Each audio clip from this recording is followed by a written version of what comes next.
సమయం మంచి సమయం దేవా నిన్ను పాడే సమయం మంచి సమయం కష్టమైన శోధనైనా నిన్ను పాడెను నిన్ను స్తుతించెదను కష్టమైన శోధనైనా నిన్ను పాడెను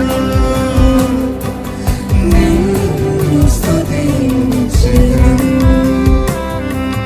దేవా నిన్ను పాడే సమయం మంచి సమయం దేవా.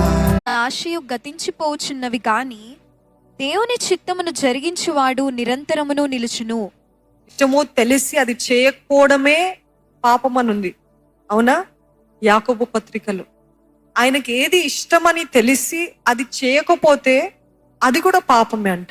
అంత సమయము సోషల్ మీడియా అంటూ చెత్త అంటూ ఇవన్నీ చూస్తూ ఎంత సమయాన్ని వృధా పరుస్తున్నారంటే, ఆ సమయాన్ని మీరు దేవుని కోసం ఇన్వెస్ట్ చేసినట్లయితే, ఇన్వెస్ట్ అన్న మాట వాడుతున్నాను ఎందుకంటే it is an investment.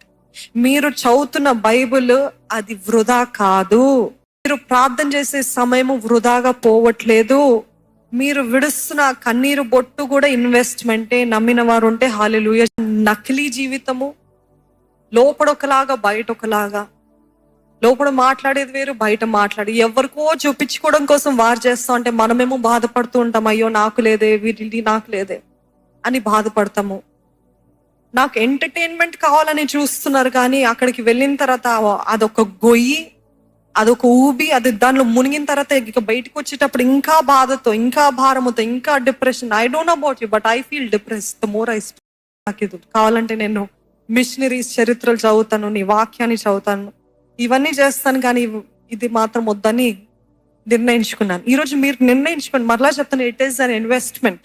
It is an investment. అందుకని లోకము దాని ఆశ గతించిపోతాయి, కానీ దేవుని చిత్తము జరిగించేవాడు నిరంతరము నిలుచును. ఆమె నిరంతరము నిలుస్తారండి. ఈ లోకం వరకు కాదు, మీ పేరు తరతరాల వరకు మారుమ్రోగుతుందంట. స్వార్థపరుడు కాదు. ఆ రాజ్యంలో మీరు ఫేమస్ అయ్యారు అనుకోండి, ఇక్కడ కూడా ఆటోమేటిక్ గా ఫేమ్ దేవుడు తానే ఇస్తాడు. హల్లెలూయా. ఆ రాజ్యంలో ఫేమస్ అయ్యాడు కాబట్టి ఆటోమేటిక్ గా నా నీతిని, నా రాజ్యాన్ని వెతికే వారికి